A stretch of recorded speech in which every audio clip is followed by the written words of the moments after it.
Greetings and welcome back, everybody. I hope you're all feeling refreshed after a little break. And if you're joining us for the first time, welcome. And if you haven't already done so, please make sure your full name and institution is displayed on your screen. So before the break, I posed a question. What do you think is the most critical information or knowledge we need to help us come up with solutions for the marine problem? Now, I see that all of you are still being very, very shy. Please, this is your opportunity to be involved here to help shape the future of tackling marine pollution in the Mediterranean Sea. So we really encourage you and ask for you to be forthcoming and share your ideas and your opinions. So one comment that we had is from Danae, who says that we need better knowledge on the impacts of biota in the non-EU countries so that we can have a more balanced region and a region-wide understanding of plastics and their impacts on marine organisms. So that's a really good critical piece of information. We need to make sure that we have wide representation across the entire region and not just specific regions, specific areas. Now we're going to go straight to our second session of today, which is all about the policy efforts to tackle marine litter at different scales. And for this session, I'm going to place you in the very capable hands of Magali Utters from the Sustainable Consumption and Production Regional Activity Centre. Magali is an engineer in materials, economics and environment and has significant expertise in sustainable consumption and production and circular economy, which she is very passionate about and has been advocating for the past 15 years. Over to you, Magali. Thank you very much, Anushka, and welcome everybody to this second session. Now, please go back to the first slide.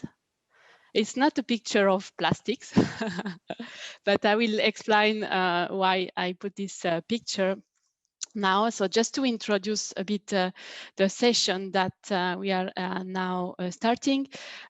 So from the, the first session, we learned that really biodiversity is under pressure and is under pressure due to many aspects, but the plastic pollution is one of the big pressure that we are having. We have, well, litter that is everywhere that we find now in the air, water, soil, and also we find plastic in our bodies. The previous session highlight now that there are clear scientific evidence on the magnitude of the issue and that there are many efforts to increase the data. But this is the issue that we created. No, the main issue is our human behavior. And indeed, at the beginning, when you ask the first question, it was clearly stated that we need to intensify effort, no, and regarding sustainable consumption and production. So to go really to strengthen effort on prevention, because now we are having a problem that is creating not only an environmental issue, but also it's an economic issue. So you need a huge investment to tackle this, mitigate this issue. It's a human health issue, and also it's an aesthetic problem. No, so we have a very complex issue that also is multidimensional, and that's why I put this picture. No, so now, well, given the data that we have, we see that we have a very complex equation to resolve that has many variables. And it's very clear that we need a very strong policy efforts regarding that. We need effort at all level, no? So starting at maybe at the global level, and we will move to the other level. So we need effort also at the regional level, at the national, and also it's very important to do effort at the local level. The issue of marine litter at the global level is started now with some discussion at the first UNEA session, where I think in 2014 Norway brought the issue of the problem of marine litter and plastics, and then it slowly moved also from an issue in the marine environment into a broader issue where we see that we need some effort tackling all the life cycle of plastic. So we need effort starting from the production side, and maybe regulating the price of raw material of plastics, so that we don't have recycled plastic that is more expensive than plastic from raw material. We need effort also regarding eco-design of products, and also regulation that are tackling the additives in plastic, that some of them are very toxic. So it's an aspect, also important aspect of the policy. We need to tackle also the producer responsibilities through EPR schemes. We need to tackle also ban, and also while buying some product, we need to regulate also alternatives to plastic, and particularly single-use plastics. We need to work on the waste management side, recycling. There is also a very important part to incentivize consumption, sustainable consumption, so to provide convenient solution, and what was mentioned also this morning, to all the parts regarding the marine environment activities, and to strengthen also and support the research and monitoring to enhance information on the issue. So now, well, given this needs, there are some discussion of having a new global treaty on plastic pollution that could address the whole life cycle, because now there are some well, important, for example, UNEA resolution regarding marine litter and also single-use plastic. We have also reached now an important agreement also through the Basel Convention regarding the transboundary movement of plastic waste, but this is not enough. So we need to strengthen action at the global level, and then moving to the regional level. It's clear that at the European level we have, well, the most advanced framework to tackle marine litter. So in the marine environment, through the marine strategy framework directive, but also through different strategies, European strategies like the Circular Economy Action Plan, well, under the Green Deal, and also the different directives like the Single-Use Plastic Directive, the Plastic Bag Directive, and also the regulation on chemicals. So it's, I mean, a compendium. There are a lot of efforts, and also to mention that it was highlighted this morning at the regional level.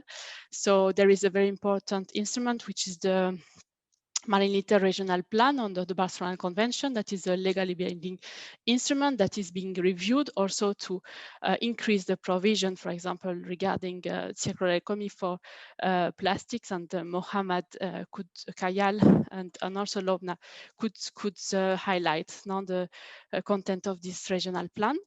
But we have also other efforts, for example, under the UFM, and that will be presented by Alessandra Sensi right after. So if we move to the next slide to see what who we have in the panel today. So I'm very glad to have, well, we have 5 speakers today. So we will start the session by having an overview of the efforts done by the Union for the Mediterranean to support strategic framework to tackle marine litter. So with the presentation of Alessandra Sensi.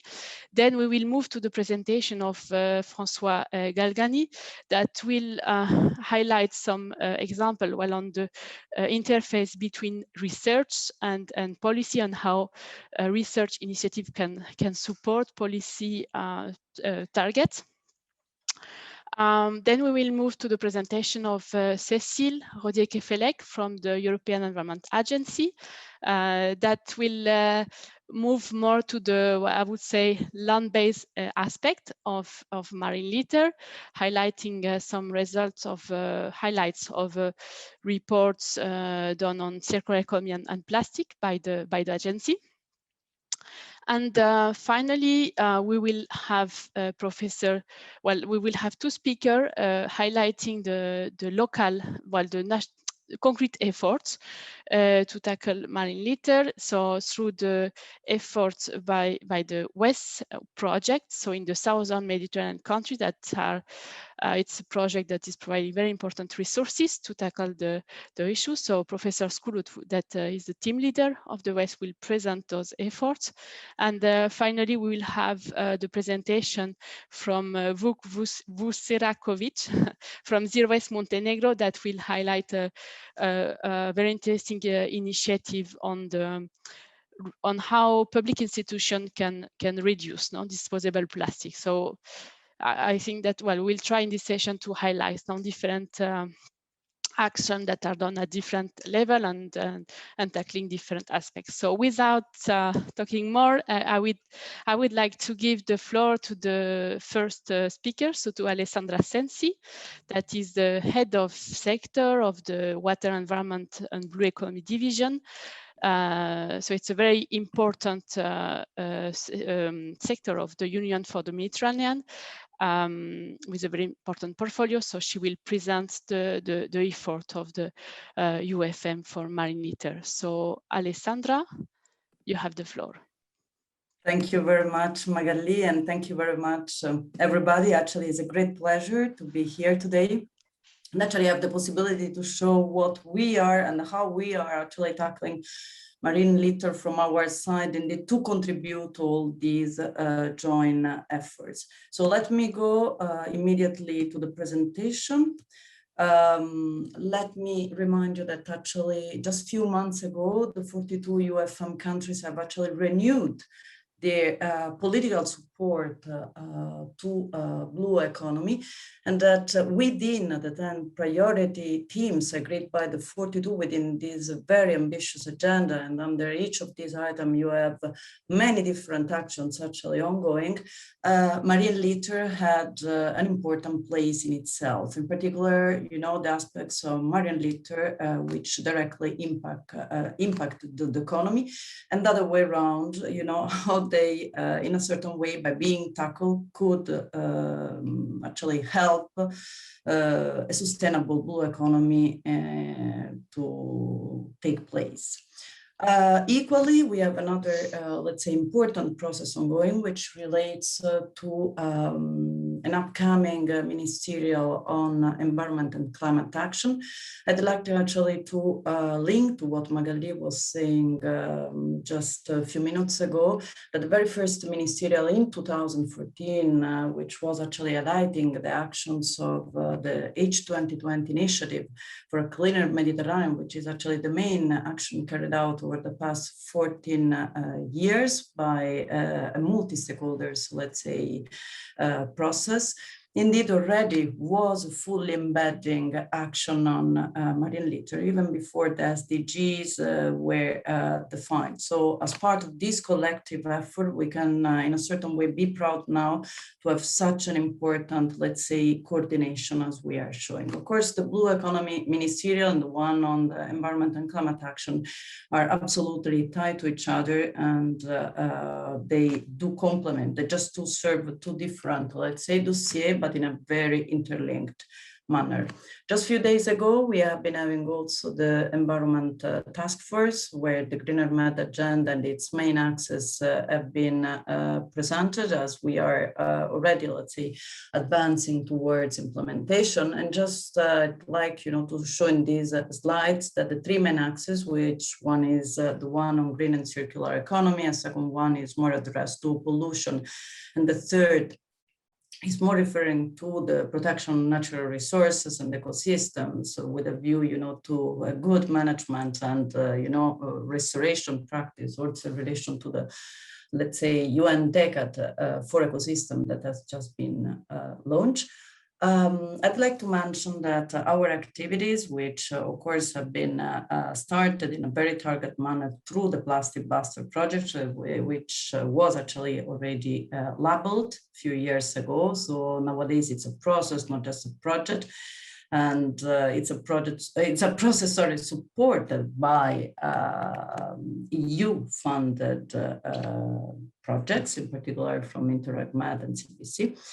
I'd like to mention that this Greener Med agenda is actually a tool indeed for coordination. And you can see actually that marine litter falls in all the axes through a very, let's say, cross-cutting approach. So from the one that was mentioned, namely with a reference to, let's say, sustainable consumption production, resource efficiency, so a way to look at pollution prevention, to tackling actually marine litter itself, and let's say associating to it, let's say the effects on species. And in particular, one of the projects that Plastic Buster is actually carrying out is addressed specifically to marine protected areas.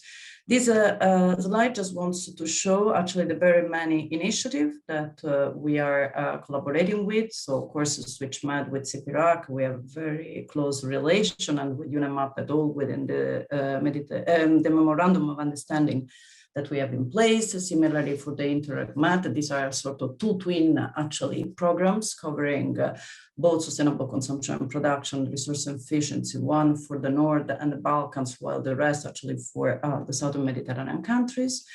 We have other projects, as I just mentioned, of course, Plastic Busters and Common that supported the Plastic Buster process overall. And then, of course, we have Blue Med, which is actually the agenda, the research agenda on blue growth that has been shaped and brought actually to the preparation of a very broad implementation plan, and in particular to a pilot action on plastic and marine litter. On West, we have, I would say, a very close partnership. It's in a certain way related and actually completely related to the H2020 and to the follow-up. So I will leave actually to Professor Skoulos to expand more on that. And I actually like to mention that we are tackling, and we have been tackling also in the very recent task force on environment, both plastic on land and sea. I mean, just not to forget the very important relation and collaboration that we have to have on the two dimensions within a green circular economy approach. I'd like to conclude, not to take too much time, that we are also very deeply engaged in the UN Summit on Sustainable Food System. As you know, the summit will take place in September, the pre-summit in July, but we have been actually co-organizing with FAO, CM, One Planet, and Prima, actually the Mediterranean dialogues. So within these Mediterranean dialogues, one took place on the 27th of April, and the next one is taking place on the 21st of June. Among the very many issues, we are tackling sustainable food from the sea, and it goes by itself that marine litter is a very important issue to tackle. So this is the environment page. You can find more information there, and I give you back the floor, and thank you very much. Thank you very much, Alessandra, for your presentation and for highlighting how UFM is taking an active role regarding marine litter, and for highlighting also the need to tackle both land and sea sources, and having combining an upstream approach and a downstream approach, which is very important. We have seen that there are many important initiatives going on in the region, and maybe in the discussion we can see how we can enhance collaboration between initiatives in order to reach common goals and target. So now I would like to move to the next speaker. So we are glad to have François Galgani joining the session. So François Galgani is project manager from IFREMER, but he's a very a great specialist on marine environment science and marine litter. He has many hats and he's involved in many initiatives. So today he will have the hat now of the member of the mission board, so the mission Starfish, that is a will contribute to the Horizon Europe program, so to strengthen on the link and on how research can contribute to policy. So Francois will explain some ongoing effort around the Marine Strategy Framework Directive, and will focus on this very important Starfish mission. So Francois, the floor is yours. Thank you very much, Magali. Good morning, all. Happy to join. So I will try to be as fast as possible. So maybe we can start with the first slide, please. Thank you. So as you know, we have some global initiative, and you can see them on the right. And you mentioned them already, Magali. So I will not focus on that, but just summarizing that G7 is active, G20 is also active with some data from the Mediterranean Sea that were collected in the database. Ocean Decade is, UNEA is negotiating the future agreement on, and for sure, regional sea conventions such as the Barcelona one is very active. In Europe, it's a bit different. We have different way to act on marine litter. We have the directive from the DG Environment. We have the DG MAR, that is storing databases. We have the Blue Med initiative. We have some regional cooperation, mainly Interreg project and so on. DG Research and Innovation is funding research mainly. We have the directive is not only MSFD, but it's also a plastic strategy with the ban of single-use plastic. And it's a good example of the use of monitoring and output from monitoring and science, and how, it helped to define the plastics to be banned in Europe, and that's quite interesting. And then we have this new initiative that is named Mission Starfish. I will give some words on that. Next slide, please. Yes, please, next slide. Thank you. So about research, activities on marine litter at this stage is mainly research and monitoring. For research, I think it's in the range of something like 100 projects that were funded in the last 6 or 7 years by European Commission. So I was explaining them in the different DG that were involved: DG MAR, DG Environment, DG NEAR, LIFE projects, EPA project, ENP, CIS, MEMF, and so on. So it's a lot of projects. I will not go in detail because it's so many, and there will be more and more coming in the next years. I think it's important. And from the monitoring side, we have this MSFD TGML group, technical group on marine litter, that is supporting the work by the Marine Strategy Coordinating Group, then the MSFD. And the work ongoing is to update the guidance. So we'll have new protocols that will be published later on this year. We have a new list of categories, updated list of categories that was published recently, and some participants to the meeting today were involved and coordinating even. We have some discussion on the baseline and the thresholds, and that's quite important in terms of policies, because these will define what will be the targets, political targets, then in terms of reduction and how to that. So I think it's very important. We are actually also revising Article 8, so the definition of what the good environmental status is. And we also participate in international governance, different groups like UNEA, for instance.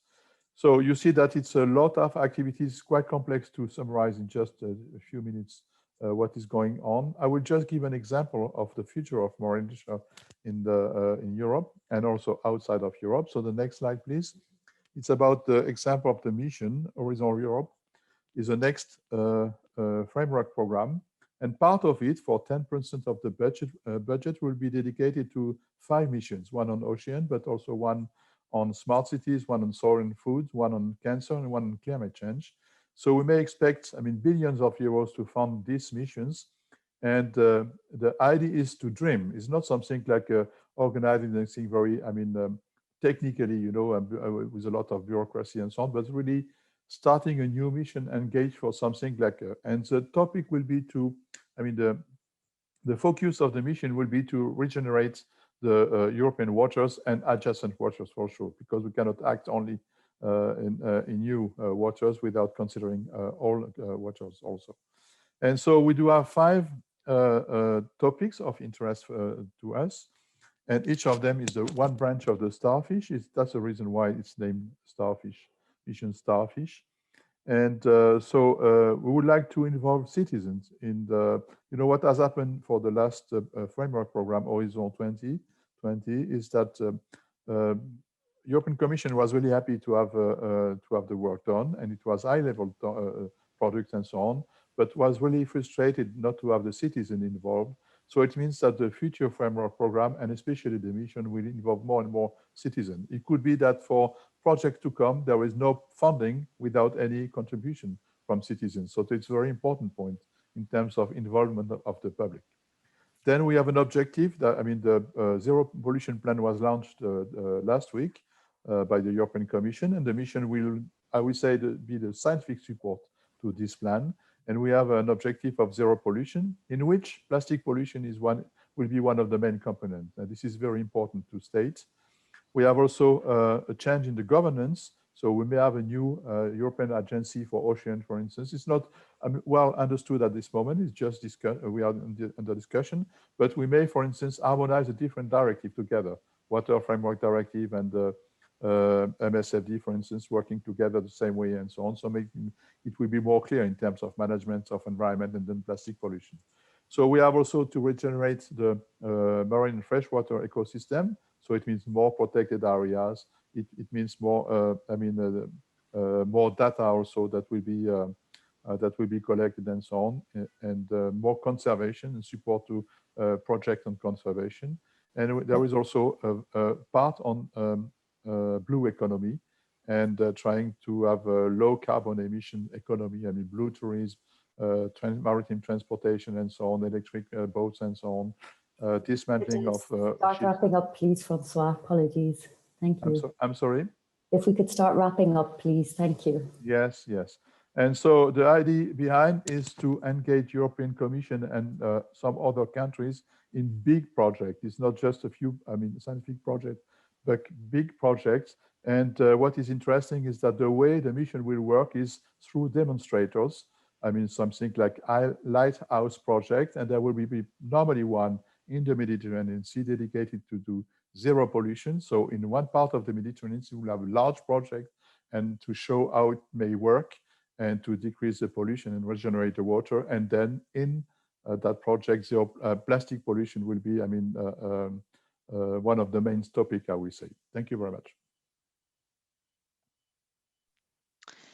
Thank you very much, Francois, for this very interesting presentation. While seeing now the effort and the amount of financial resources that are now devoted by the European Commission to this issue, it really shows that, well, we are just seeing the tip of the iceberg of the marine litter issue, and that there we need a lot of effort to improve the knowledge on this issue to better inform policymakers. But it's also good to see now that through the mission Starfish, well, to see the connection between research and demonstrators, to test the initiative also on the ground. So it's a very, very interesting perspective, and I would definitely invite you to follow the development of this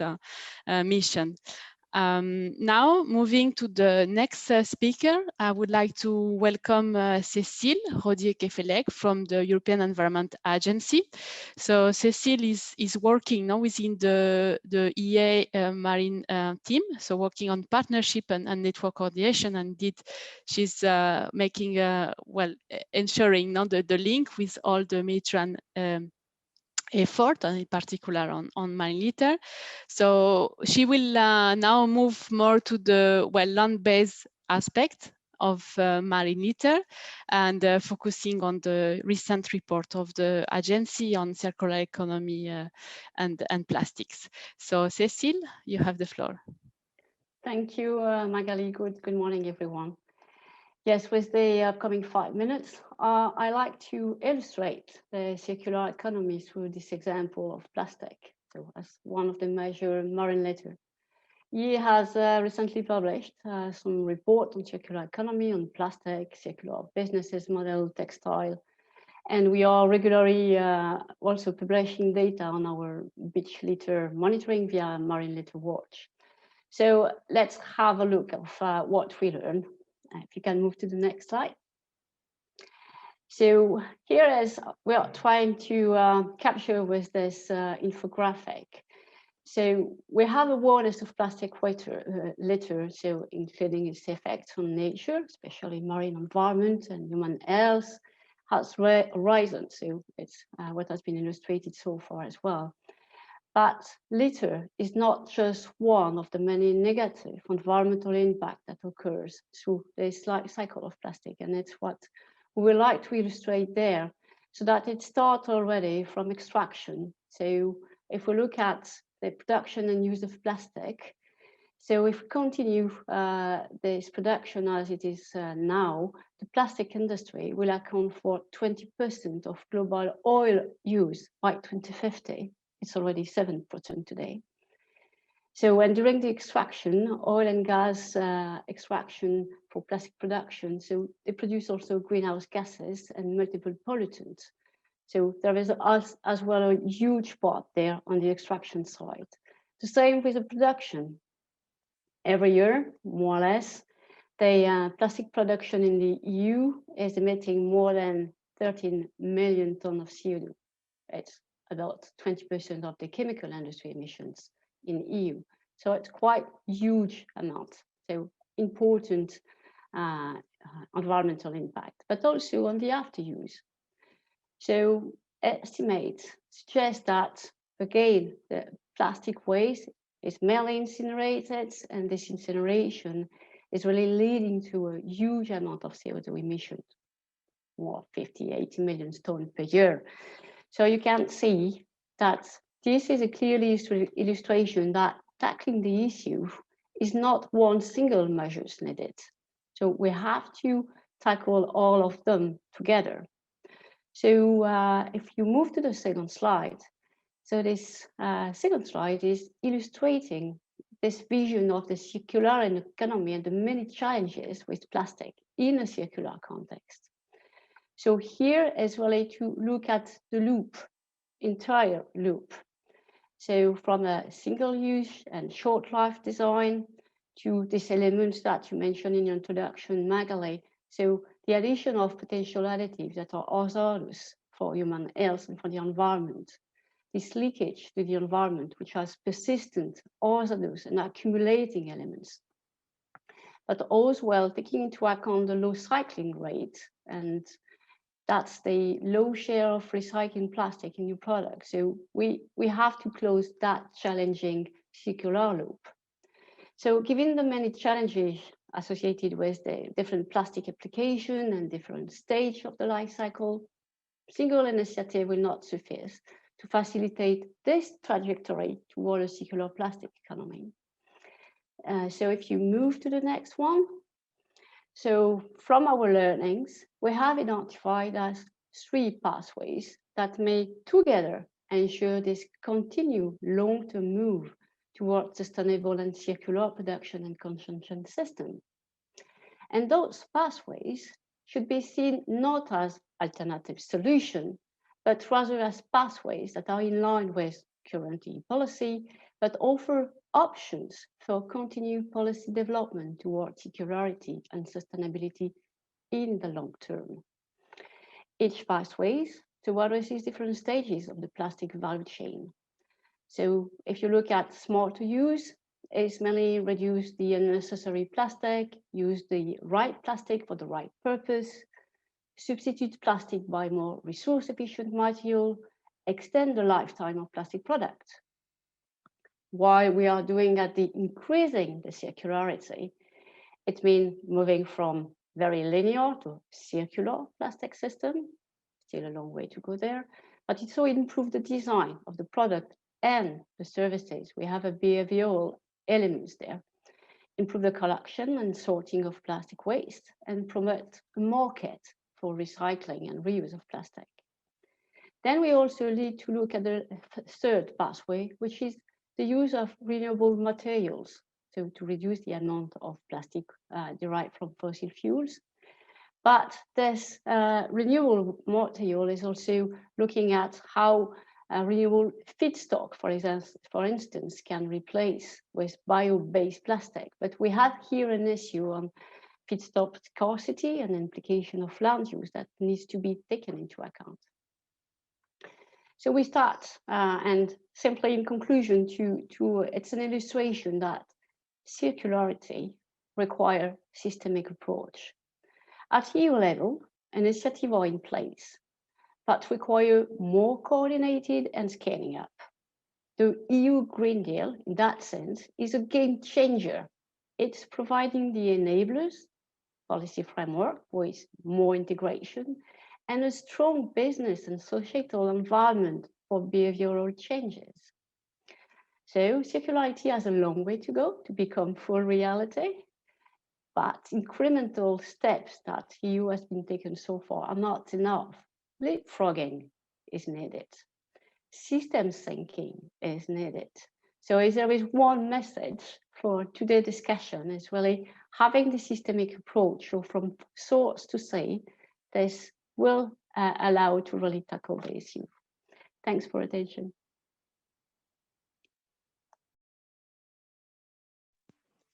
Thank you very much, Cecilia. Indeed, you brightly illustrated the lead for this multi-dimensional approach and systemic approach. I fully agree with you. And yeah, at the global level, this is why also there are some discussion that are well strongly supported now by the also at the European level for the a new treaty tackling plastic pollution and tackling the full value chain, so from extraction to after use.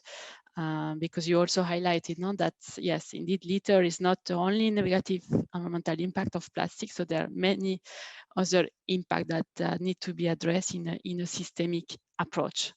So now let's move to the next speaker. So I would like to welcome Professor Skoulos. Professor Skoulos also has a lot of hats and a very extensive and incredible experience on advocating for sustainable development in the Mediterranean.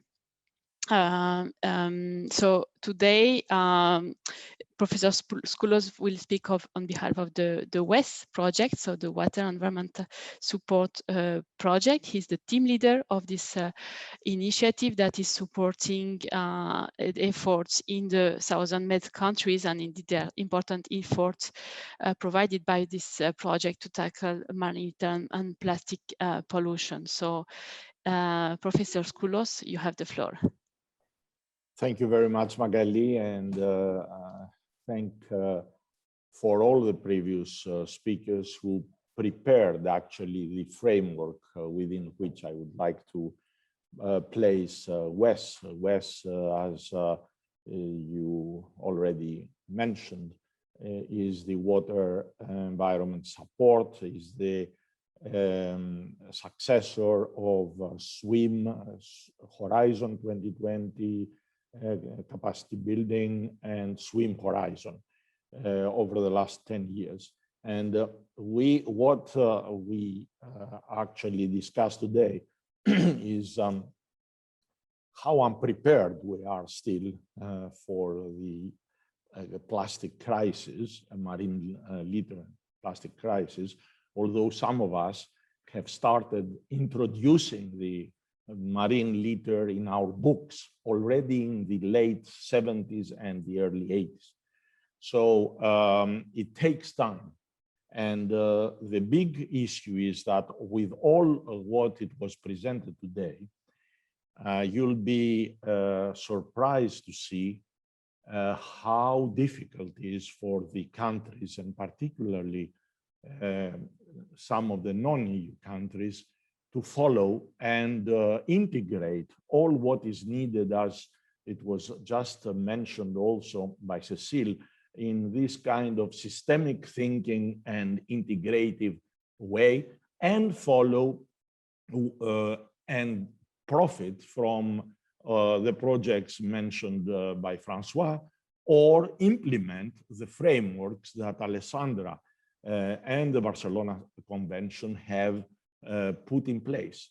So the purpose of our project is actually to facilitate, to bring all this together, and also link the capacity building for monitoring to policy decision making, taking really all evidence and science into account. So the program runs for till the end of 23 with 9.5 million euros supported by DG NEAR. And the partner countries are Algeria, Egypt, Israel, Jordan, Lebanon, Morocco, Libya, somehow frozen, Palestine, and Tunisia. And I don't get into, please, next slide. I don't get into the background. We take into account all what it was presented as acquis communautaire with the EU Green Deal also there, the new agenda for the Mediterranean and the specifics for plastics, contributing to the UFM ministerial and the Green Med agenda, and also contributing, fulfilling the implementing the guidelines of the COP21, and also contributing to the regional plan for the Mediterranean litter and the guidelines of UNEP MAP. Here you see how we work with countries. For example, here I give you an example of the support given for the monitoring.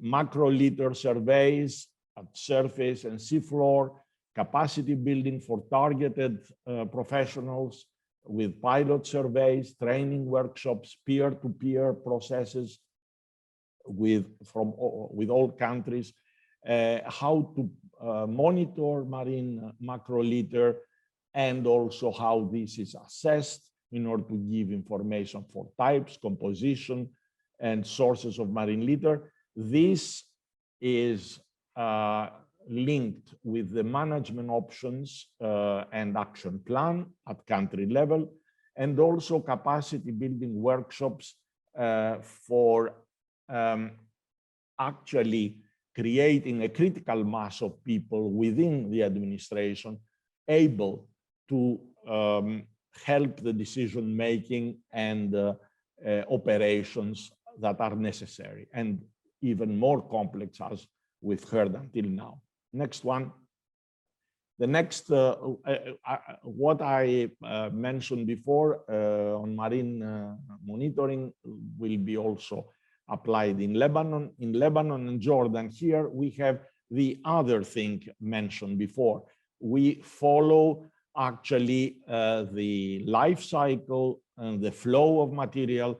So here we have the definition of baseline situation, particularly for selected soups, single-use plastics, also with key sectors. We have identification of priorities, recommendation for policy measures, and then a consultation process to validate the results and also the way forward, support the ministries of environment and others, but mostly ministries of environment, in developing specific policies and take specific actions. Next one, please. If we could wrap up, please, that would be I will. Thank you. For this part, DG NEAR put a lot of emphasis and extension of the program with the desk study. We started already and we finished the desk study and survey with interviews, with questionnaires of all different sectors involved in all countries, identifying the gaps in the regulation, in the institutions, in infrastructures, in awareness raising in all sectors.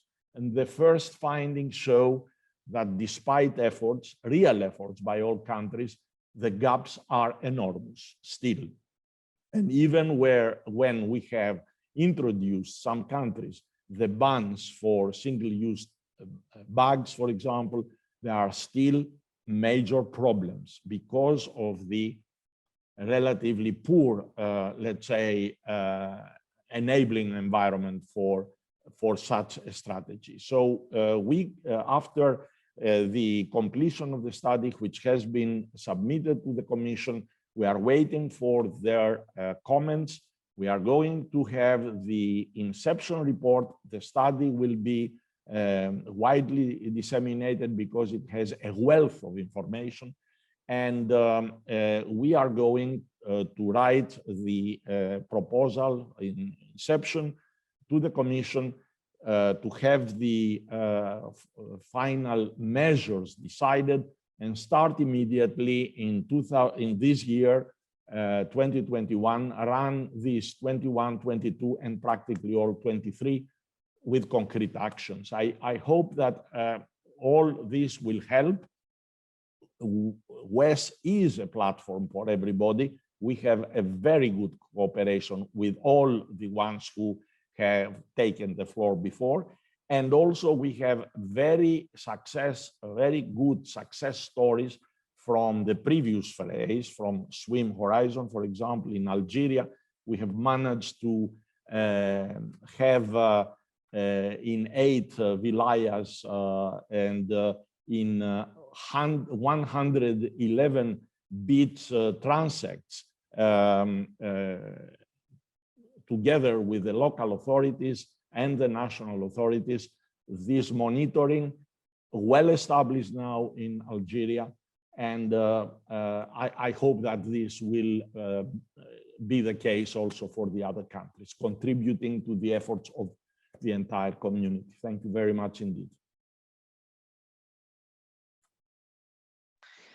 Thank you very much, Professor Skoulos, for explaining the very good effort of WES to tackle mallitter from different perspectives indeed. So on the land and sea base, so through activities, tackling the need for harmonized monitoring and for assessment of mallitter, but also on the needs to tackle single-use plastics. I cannot agree more that the gap is enormous, especially in the south, and that when deciding on regulatory measure, they should be accompanied by implementation measures, so to really support the decision, to accompany the industry, but also to launch awareness raising campaign to also foster the change at the consumption level, and finally also all the issue of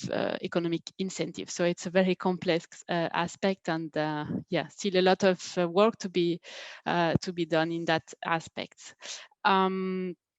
So for the last speaker of the session, I'm glad to welcome Vuk Vucerakovic. I'm sorry if I don't pronounce well your name, so you can rectify after. Vuk is the operation manager at Zero Waste Montenegro. He has a great aspiration for Montenegro to become ecological, sustainable, and inclusive. So he has a zero waste lifestyle, and he will also speak on behalf of the Ministry of Environment and Tourism of Montenegro. That because Zero Waste Montenegro supported the ministry on an initiative for the reduction of disposable plastic in the ministry. So we think that it's a very interesting initiative to highlight, and on where to start also to public authorities can start to show the example. So Vuk, you have the floor. Thank you very much. Your pronunciation was perfect. So hello all. Yes, I'm Vuk Vucerakovic and I'm from Zero Waste Montenegro. Zero Waste is actually a part of Zero Waste Europe, and it's a whole concept of philosophy on the waste management. So do you have my presentation? Thank you. So we chose this project because it's supported by SCP RAC. This project was actually just a small part of our agenda for applying a zero-waste cities in Montenegro. So we try to affiliate and to apply all the small effects on the different part. This was mainly talking with the institution. So Montenegro is a small country in development, and we need a more educational part and supporting part, especially on the higher level of our national concept. And that's why we decide to have a project with supporting our ministry. It's a foreign ministry of sustainable development and tourism, and now it's a ministry of ecology and space planning, and our capital to provide a more sustainable affection of different tackling with the plastic and improvement in institutional acting. So the project started on October 2019, but because of the corona and of our government switching their political arrangement, we had a lot of different challenges in this project. And can I have a second slide? So this is a kind of our usual thing in assessment of our project. We have a 3 phase. First phase was the actually assessment of the waste audit. So that's very important in our work generally in every project. As Cecile mentioned on her really nice and colorful slide, we are focused on production and use of the plastic waste and materials. So for us is a main focus on reduction and reuse aspect, and less on recycling and waste management after the actually buying the product. So first phase was the single-use plastic assessment in our ministry and analyzing the data of those waste audits, and to have a personal connection with the staff. Second phase was actually finding the alternative options for all the products and all the change in not just products, but in habits and way of work.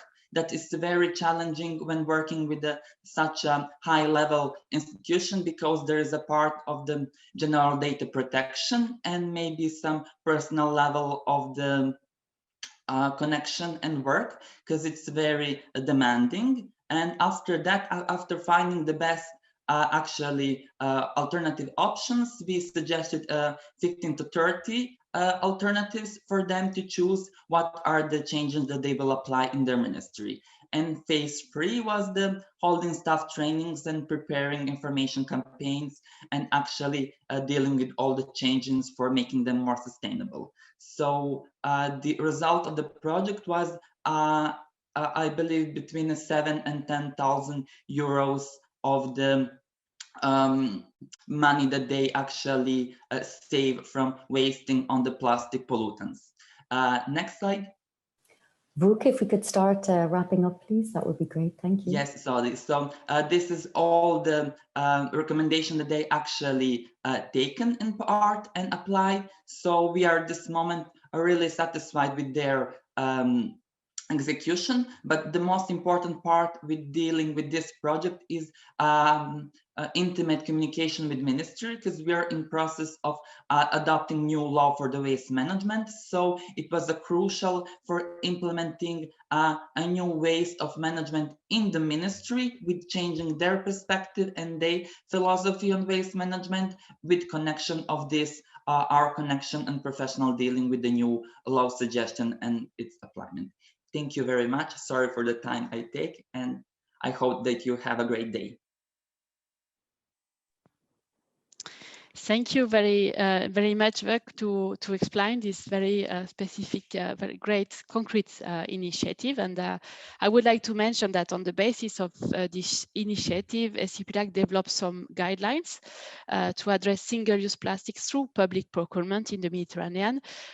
So I would really encourage to have a look at those guidelines, and also to support the replication of this kind of initiative that at the end it's not, well, doesn't always need a lot of financial resources. So it's also really about the commitment of people and institutions to tackle the issue. So now we are moving, well, we don't have much time left. So we would like, we will have a quick discussion. So here you can see on the slides, so the slide that was nicely prepared by the Mediterranean biodiversity community for the event, trying to highlight now the different targets that we have, an objective to tackle the marine litter issue, both at the European level and also at the Mediterranean level. So I won't enter into details, but yeah, you can see that there are a couple of directives addressing single-use plastic, very important directive that will have a huge impact both on the production and consumption side, and also they are very important strategy. Now, the European strategy for plastic in a circular economy, also the recently adopted European Action Plan towards zero pollution that also includes some targets relating to plastic and microplastic. And at the Mediterranean level, we have this legally binding action plan on marine litter management that is also including some important targets addressing both land and sea-based sources.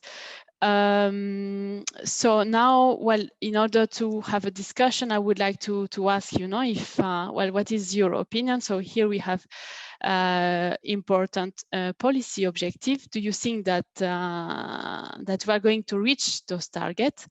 And also how we can, well, there are many efforts ongoing on how we can strengthen the collaboration and cooperation in the region in order to go all towards those targets, and where we need maybe to innovate and be more effective. So this is quite general question, so you can choose to address it from your own perspective to highlight different aspects. And I would like to ask you, ending your intervention by sharing good practices that you implement in your daily life to reduce the plastic use, because I think we are all aware of the issue and we need to start by our own house. So I think it's, well, if you could share also how you tackle the issue in your personal life, it will be very, very good. So I don't know who would like to start.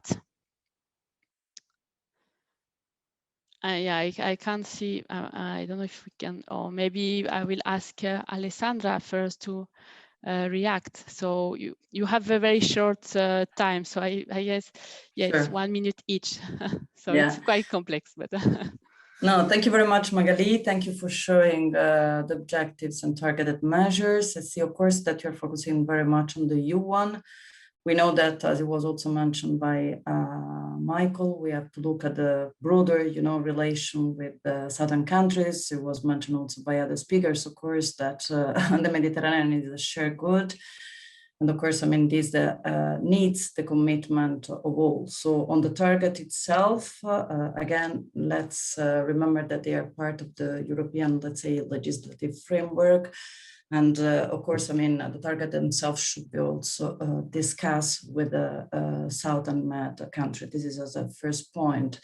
The main point actually from the Southern Med is that, of course, they do share the ambition of, being at the high of this shift to green economy. But of course, I mean, one of the main point relates also to the funding and the structural measures actually to tackle them. So definitely this is a point to make. Let's not forget that, of course, I mean, for the European side, there is a strong package that comes with the Green Deal, as it was stressed also by Cecile. So we should look at a convergence of efforts also to support the non-EU UFM countries, in this case, also to be, let's say, fully into this step. I don't know. I wanted also to add that, I mean, as part of the measures that we think are, of course, very important to tackle, there are the fiscal one. Of course, there are the market drivers that should be looked at. And of course, I mean, green procurement is almost, I would say, a basic one. And of course, I mean, also those related to the rate. It's very important to look at package of very important measures that can immediately, you know, have an impact on all this. And I don't know if you want to go into my personal, and on my personal, what I can tell you is I'm trying to avoid to buy packaged food. So this is my daily commitment. I will always shocked by the amount, as European, as amount of plastic I do accumulate at the end of each meal. So this is one of my main target. I'm also quite, I'm sort of trying to be also, you know, targeting my consumption choices. If you look at all our, you know, small, even just the price tags, so these small pieces of plastic that when I look at, I mean, the immediate thing is that they will end up in the sea and, you know, eaten by the fish. So this is part of my daily commitment. And I think on this also legislation would be very important to be looked at also at European level. Let's not remember that the packaging part was actually developed over the past years with a very strong focus on health issues. Let's remember how it was years ago, but in a certain way, we have to look again at a good balance between, you know, health and environment. That's all for my side for now.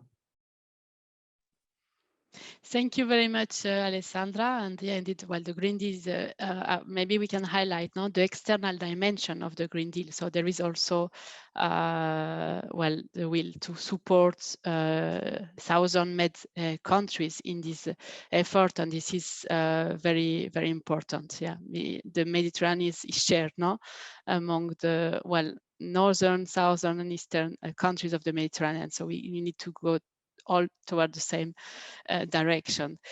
So I don't know who would like to react second. I would ask you to be quite brief. Yeah, maybe Yeah. I have 2 points maybe. Yes, please Okay. go. Thank you, Magali. I think that one of the, I mean, everything is mostly on the slide already and about the policies and so on. So I will not add to that. What I would like to say is that I know and I feel very strong that the European Commission is wanting to change the governance and not really put the pressures on any Euro countries or any other parties in the Mediterranean Sea, but to help them. And the plan to have a demonstrator in the mission on zero plastic pollution located in the Mediterranean Sea, reinforcing the role of Blue Med project, for instance, probably in the years to come, is really a will and something like wanting to help to all having all the countries together and really supporting funding and the second point is on research. I think that research will help a lot, and especially on recycling materials and so on, because actually we do have a problem there. And so this is the plan of the European Commission, and personally I will largely support it for sure. Yeah, thank you. Magali? Yes. Professor Skoulos, please. Thank you very much. Well, most has been said. I would like to have 3 small points. Number one is that we need to keep in mind, I see it from my own experience, that a lot of plastic will continue to be with us in the coming years. And therefore, we need to enhance the recycling and separate treatment of plastic in parallel to bans and in parallel to research. We have to run in parallel tracks, and this has to be understood by everybody, because sometimes in the countries I observed that they are somehow puzzled about which priority. They cannot follow this parallel tracking. So this is one thing. Second, I see from my own experience in our organizations, in the university, everywhere, awareness is still low. We need more education, more awareness and more education. Number three is we need to start again, top down and bottom up. And we start many things with small beach bars, small enterprises, shops. We need to work at all different levels, and this a little bit is different from the design of some organizations, sometimes even the EU, on priorities. There is no something that cannot be left out. All our priorities. We need to move in parallel on all fronts, in parallel. And this is difficult because it requires understanding of this systemic approach by everybody.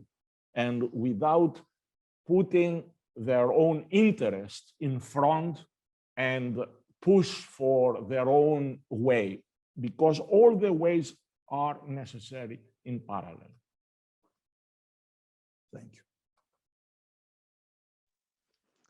Thank you very much, Michael. And yeah, I think, well, both Francois and Michael highlighted the need to enhance research on the recycling of plastic. While plastic recycling will not solve the issue, but it's very important to put some effort there, because right now we don't know how to recycle many polymers. So we still have, did a lot to learn about that. And then moving from the knowledge on recycling to the eco-design of products so that they can be adequately recycled. Maybe I would ask if Cécile or Vuk would also like to react quickly before wrapping up. Thanks. Yeah, I cannot agree more with the previous speakers on the systemic elements. And one thing which I think I can reiterate is this leapfrogging element. So circularity, or coming from linear to circularity, we are only at the tip of the iceberg. So we have so much more to do to really get to this strong sustainability. So the slide there, for example, is focusing on targeted measures for marine litter. But we should put all the rest that is also with this systemic approach will contribute to achieve that. So meaning everything around the behavioral elements, so the social justice, so how we can improve the business cases so that we can move from what we are already used to do, but also having this impact of sustainable finance. So how we are financing projects that are contributing to those targets.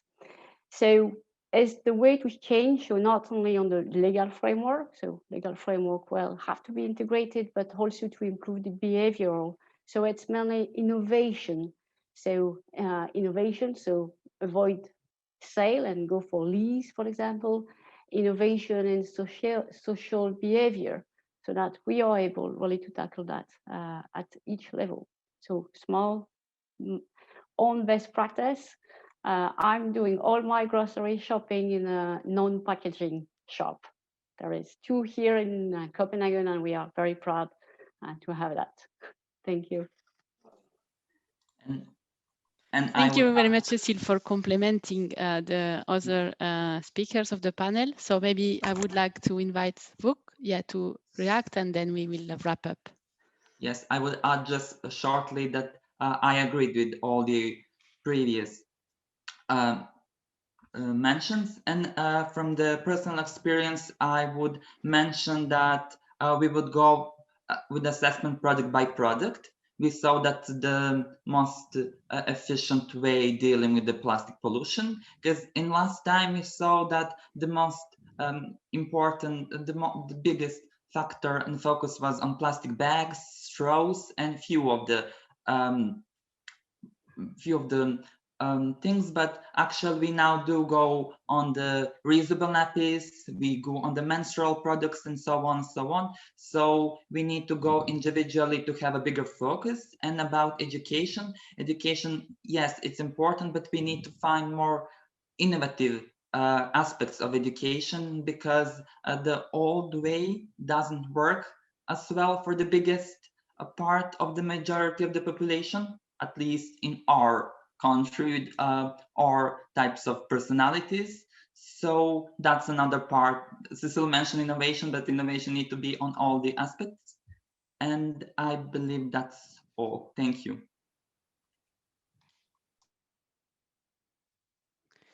Okay, thank you very much, Vuk. And yeah, well, mention menstrual product also is, if I need to mention something, well, it's very personal, but I think that for ladies, there are a lot of alternatives, not to single-use products for menstruation that can have also a huge impact. And we don't talk a lot about that, but it's also an important part. So I would like to see, well, Michael, is there any question from the floor that we can take, or shall I wrap up? Yes, thank you, Magali. Hello, everyone. We had one question from Mr. Juan Giraldo, who was asking what the main national and regional policies which are being implemented both in the EU and in southern Mediterranean countries exist that are tackling marine litter with legal measures, and also combating inland pollution and waste mismanagement. So our speakers provided some elements of response in the chat, and I invite you to have a look at the links they provided. But if anyone would like to take the floor from our speakers now to answer Mr. Giraldo in more detail, that would be great. Thank you very much. Well, do we have 3 hours more to answer to this question? Yeah, it's a very, well, I mean, I think we need a lot of time. Yeah, I don't know who would like to maybe to react to this question. Very briefly. I may react. Okay. Well, there are, we don't have common measures in the sense that apart from the frameworks mentioned already under the Barcelona Convention and the Union for the Mediterranean, the countries of the South have similar, compatible to the EU legislation. In some parts, they have introduced, some of them, bans for plastic bags, single plastic bags in particular. And there are other regulations, but as I mentioned before, still they have problems in their implementation. And also in some areas, let's say about bioplastics or biodegradable plastics, the framework shows that there is no full understanding of the consequences of particular alternatives. So we have a lot of work to do at the moment, and but there is a clear willingness of the countries. They have high this issue in their agenda, and this is why through WES we hope that we can help to clarify and improve this situation very soon. Thank you very much, Professor Skoulos. And yeah, regarding the national initiative, I can mention also that for the Marine Litter Regional Plan, there is an official reporting for the countries, where countries are reporting how they are implementing the plan at the national level. So this can also give a good idea of what is being done, well, from the public institution perspective. Thank you, so Magali. I see, yes. I heard someone. Sorry, talking. Magali, yes. We have a further question. Okay. Does anyone have an estimate of how many tons of plastic are in the Mediterranean Sea? Thanks.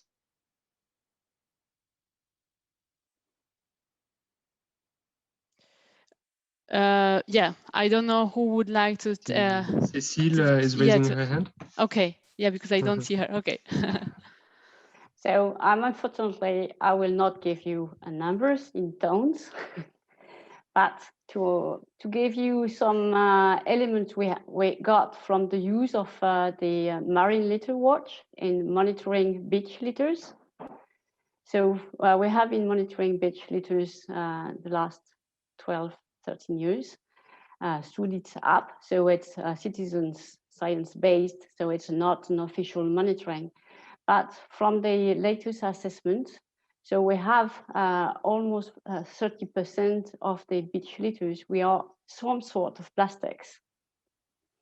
So it's already quite incredible amount of elements that there and that accumulate as well. So here we have an issue of how much we are able to monitor and do this monitoring from a riverine input elements, so that we are acknowledging what is entering and what is already there and have been accumulating. So having the monitoring in place is quite important, and part of the Barcelona Convention work on monitoring is main for that, so that we are able to evaluate the state and this input. So hope it provides a bit of the answer. Thank you very much, Cécile. And yeah, maybe we can also highlight the report from IUCN, well, recent report, Mare Plasticum, the Mediterranean, that I think that I see that Alessandra also mentioned on data in the chat, and I guess it's coming from this IUCN report that yeah, estimated that yeah, around 500 shipping containers of plastic are leaking into the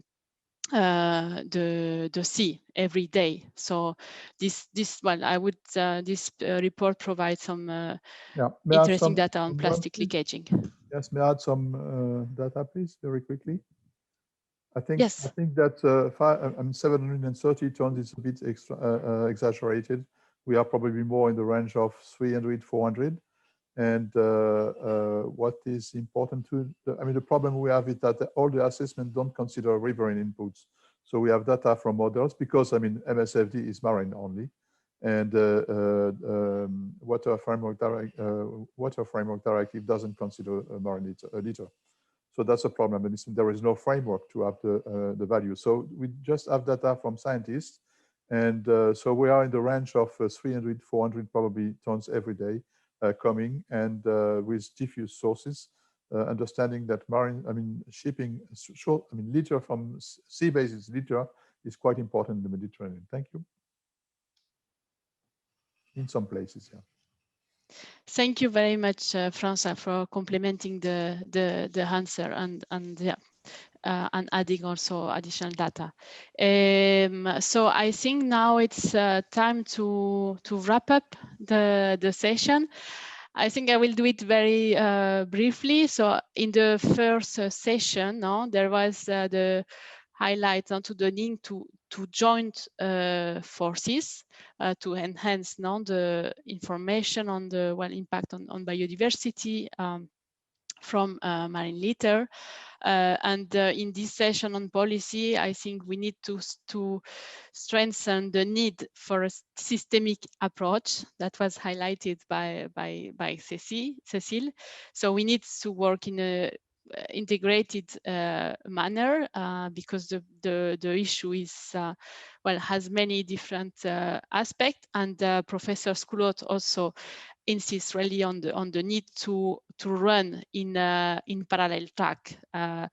The data that are showing that we are still at the very beginning on tackling efficiently the issue. So we need to work indeed in parallel to intensify effort, but to work in parallel, we need also to be coordinated among the different tracks. So I would say that it's the main message from the session. So thank you very much to all the speakers that participated to the session, to the participants, and also to the organization and all the people behind the organization. Thank you. Thank you, Magali. Thank you very much, Magali. Thank you. Thank you, Magali. And thank you so much. Thank you. And all the speakers for your very interesting presentations. And of course, the panel discussion.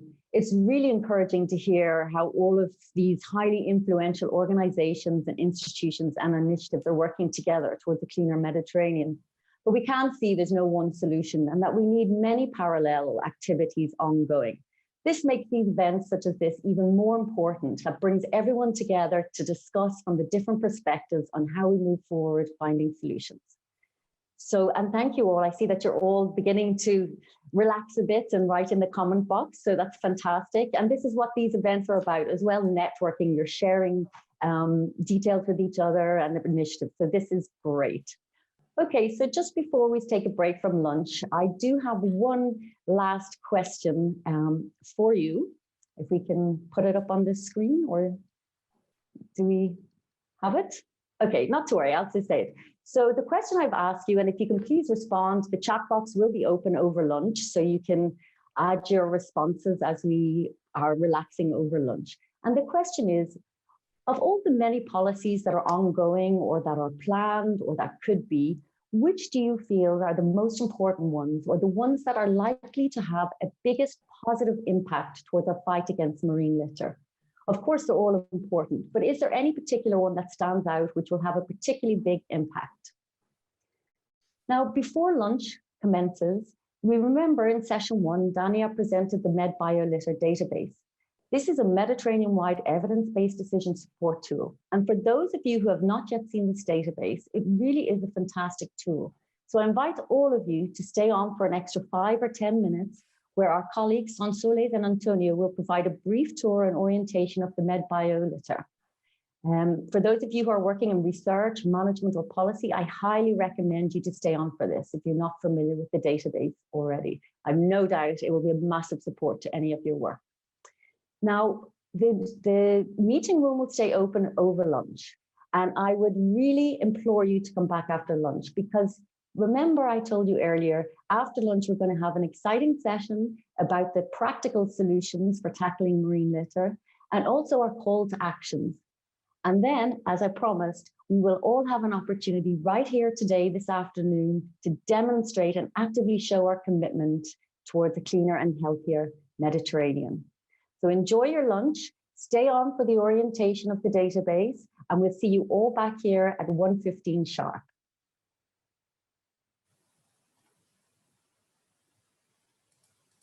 Sonsoles, Antonio, can I hand over to you?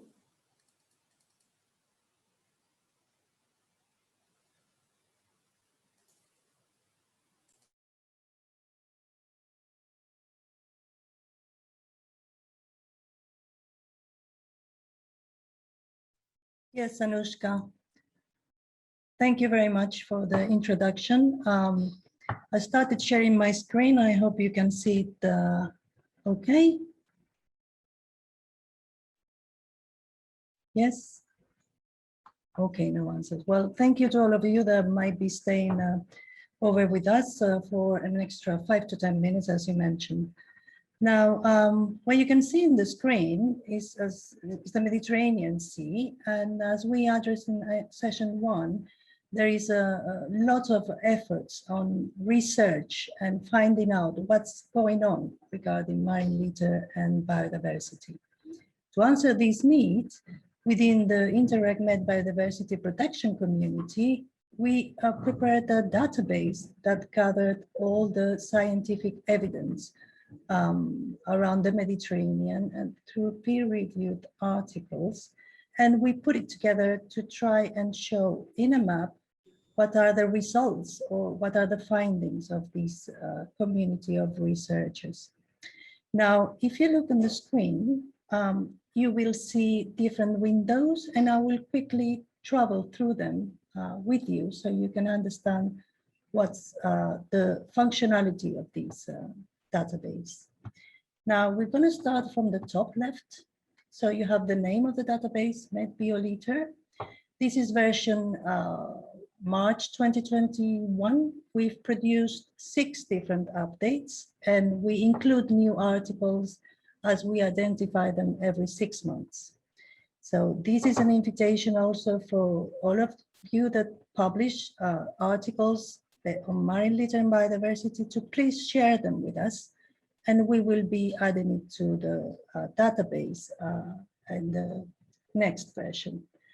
There is a tag just under the map that you will see Med Biolitter articles list, where you will be able to access the source of the information that produced this map. So from the top left, you have the name of the database. Then you have a little button saying need help. That would open a very brief tutorial for you and indicate on which sections you can find which type of information, how it works. Now we go underneath, you will see that we have 754 records.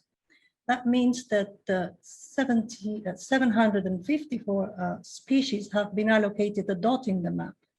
So they be cetaceans, there be turtles, there be commercial species. And on the opposite side, you can have the graph of the different types of species groups that have been included according to the analysis of these scientific articles. In addition to the dots on the map, so these interactions with species, we've based this information, as I mentioned, on the peer-reviewed articles produced in the Mediterranean over the past few years. We have at the moment 107 peer-reviewed articles included. And now I'm going to click on the little tag under the map that says Med Biolitter articles list. And you should be seeing on your screen a list of the different materials that are contained in here by chronological order and giving you access to the source of information itself. So you can navigate this articles list. You can check if your own article is already included or not. I can see right now that there's some names and some of our panelists are already there. Cristina Fossi is one of the main authors. Francois Galgani, also one of our speakers, is a producer of research. So these have been contained here. We click again on the Med Biolitter map. You can also zoom and get a closer view of the different dots. Now, as you can see, under the number of species that you can see in the graph, you have also the distribution of the Mediterranean ecoregions.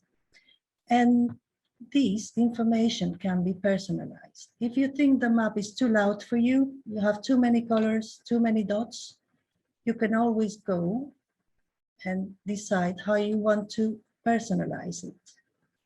Now I have a black background. I'm going to change it now, and I'm going to give you an ocean view for the map. So that changed the looks.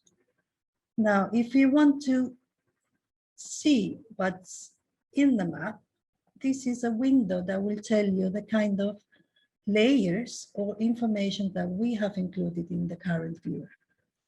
Let's say you don't want to see biosphere reserves, you just click and they will be removed from the map.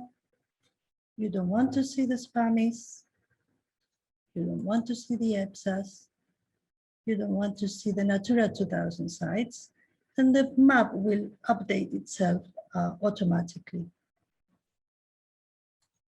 In addition to this, you can also see, of course, what do the colors mean.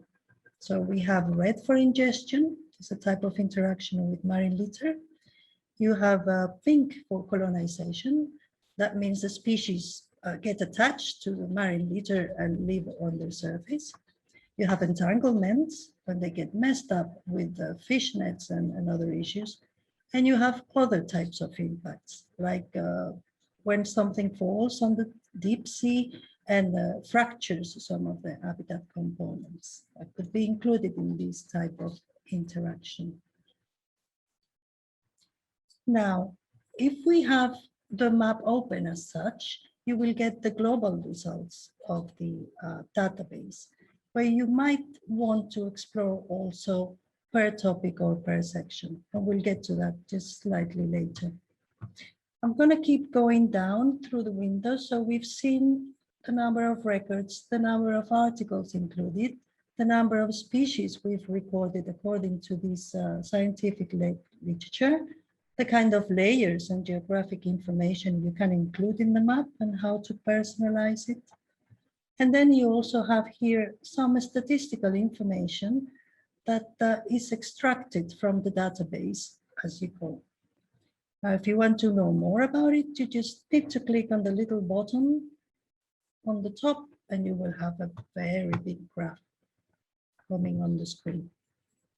If you're not interested in seeing it so big, then you can make it smaller. Now, next to this, we have the records per habitat type. So we have two main components, let's say, those records that refer to the benthic ecosystem, the seabed, and then you have the one on pelagic or the water column. So those interactions that were spotted, not at the bottom of the sea, but in the rest. Again, if you click on this little button, you can enlarge the window and see the results. Next to it, you have the records within marine protected areas and outside protected areas. As we know, marine litter is not something that is located in a particular place, but it flows and moves around with the currents and the storms and the weather, and also get moved through different drivers, like maritime traffic can also bring litter, move it around the sea. This is a percentage of registries that we found outside protected areas and inside protected areas. So even if they are protected, as you can see, they also receive the high impact of marine litter. Now, on the next window, you have the number of records per year. So the number of records per year means the evolution in the production of scientific articles throughout since the beginning, when they started being published. I forgot to mention, we use the AWI database, a German-driven database, as the origin of our database, and we've been complementing gradually with more literature. This little window again has a peer-reviewed articles per year little tag, where you can also see the different distributions across the years. Finally, if we go to the window on the top right, you will see per group of species. And now I'm going to try to zoom on, let's say, for instance, on reptiles. So I'm going to click. And you can see that the map has changed and the data on the left has changed. And the statistical information at the bottom too. Why? It's because this database uses your criteria to give you the related information. So for reptiles, you would have 81 records included in the database, 13 peer-reviewed articles, and 3 species reported. Now, let's see in the Met BioLitter articles list, which literature was there. So you can see caretta caretta, which is a turtle, caretta caretta, and these are the sources we've used for producing this map. So the tool is meant to be really interactive and adapt to your needs. So depending on where you click, you will be able to see different types of data. I'm going to try now with mollusks, for instance. Again, you can see the map changed for us. I'm going to change the setting again. And I'm going to go back to my black backgrounds to see the colors better. You will see some of the menus will appear in your local language, but the tool is being developed in English.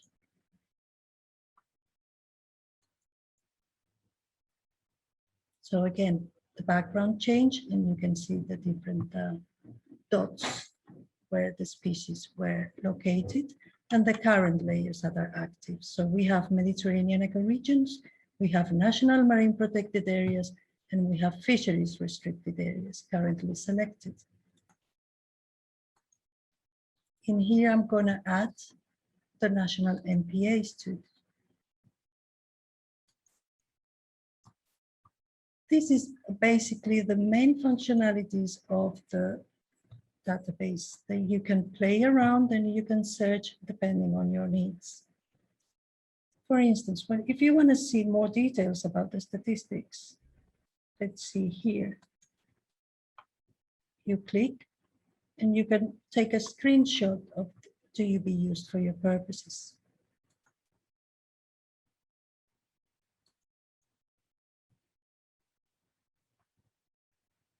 If you need help, of course, we've included a little document that can help you navigate through the Mediterranean and the dots that we have included. So if you click on Need Help,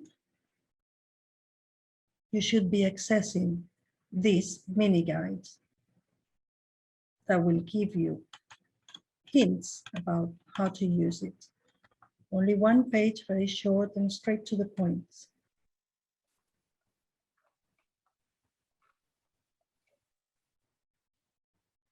So that would end the journey for us at the moment. I don't know if my colleague Antonio wants to indicate some more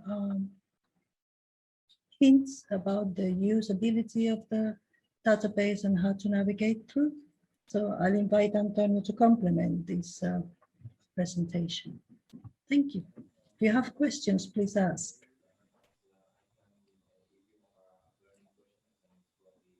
Well, hi, I'm Antonio. I would like to add just a little comment about the article list section. Maybe you have seen that in some cases you will see the same article several times in the list.